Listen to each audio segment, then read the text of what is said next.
പെരുമ്പാവൂരിൽ വിവിധ ഇടങ്ങളിൽ നിന്ന് ഇലക്ട്രിക് കേബിളുകളും മോട്ടോറുകളും മോഷണം നടത്തിയ കേസുകളിൽ 2 പേരെ പെരുമ്പാവൂർ പോലീസ് അറസ്റ്റ് ചെയ്തു.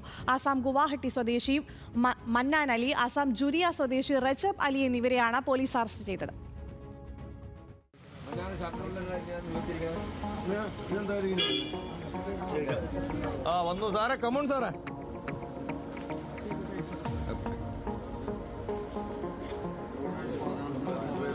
ഒരു മൊബൈല് ഇന്നലെ മോഷണം പോയേക്കുന്ന കേസിലെ പ്രതി അവനാണോ ഡൗട്ടുണ്ട്. വീഡിയോ ഉണ്ട്, അത് നോക്കിയിട്ടാണ് ഞങ്ങൾ പിടിച്ചത്. പെരുമ്പാവൂർ മേഖലയിൽ ആൾതാമസമില്ലാത്തതും നിർമ്മാണത്തിലിരിക്കുന്നതുമായ വീടുകളും കെട്ടിടങ്ങളും കേന്ദ്രീകരിച്ച വയറിംഗ് സാമഗ്രികളും ഇലക്ട്രിക്കൽ വസ്തുക്കളും മോഷണം പോകുന്നത് പതിവായതോടെ നിരവധി പരാതികളാണ് പോലീസ് സ്റ്റേഷനിലെത്തിയത്.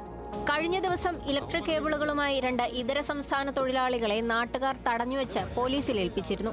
ഇപ്പോൾ നടന്ന അറസ്റ്റിന് ഇടയാക്കിയ സംഭവം ദിവസങ്ങൾക്ക് മുൻപ് നടന്നതാണ്. സമാനമായ നിലയിൽ 2 പരാതികളാണ് ഈ മാസം 15-ാം തീയതി ചേലാമറ്റത്ത് നിന്ന് ഉയർന്നത്. പകൽ സമയത്ത് ചേലാമറ്റത്ത് അടച്ചിട്ടിരുന്ന വീടിന്റെ പിൻവാതിൽ കുത്തി തുറന്ന് അകത്ത് കയറി 5 ലക്ഷം രൂപയോളം വില വരുന്ന കേബിളുകൾ കവർച്ച ചെയ്തതായിരുന്നു ആദ്യ പരാതി. അന്നേ ദിവസം തന്നെ ഉച്ചയോടെ പട്ടാലിലുള്ള സ്റ്റാഫ് ക്വാർട്ടേഴ്സിന്റെ മോട്ടോർ പുരയിൽ നിന്നും 10,000 രൂപയ്ക്ക് മുകളിൽ വില വരുന്ന മോട്ടോറും മോഷണം പോയതായി പരാതി വന്നു. പരാതികളുടെ അടിസ്ഥാനത്തിൽ ശാസ്ത്രീയ തെളിവുകൾ ശേഖരിച്ച് അന്വേഷണം നടത്തിയ പെരുമ്പാവൂർ പോലീസ് പ്രതികളെ പെരുമ്പാവൂർ ടൗണിൽ നിന്ന് അറസ്റ്റ് ചെയ്തു. അസം ഗുവാഹട്ടി സ്വദേശി മന്നാൻ അലി, അസം ജൂരിയ സ്വദേശി റജബ് അലി എന്നിവരെയാണ് പോലീസ് അറസ്റ്റ് ചെയ്തത്. പിടിയിലായ പ്രതികളെ കോടതിയിൽ ഹാജരാക്കി റിമാൻഡ് ചെയ്തു. ന്യൂസ് മലയാളം, കൊച്ചി.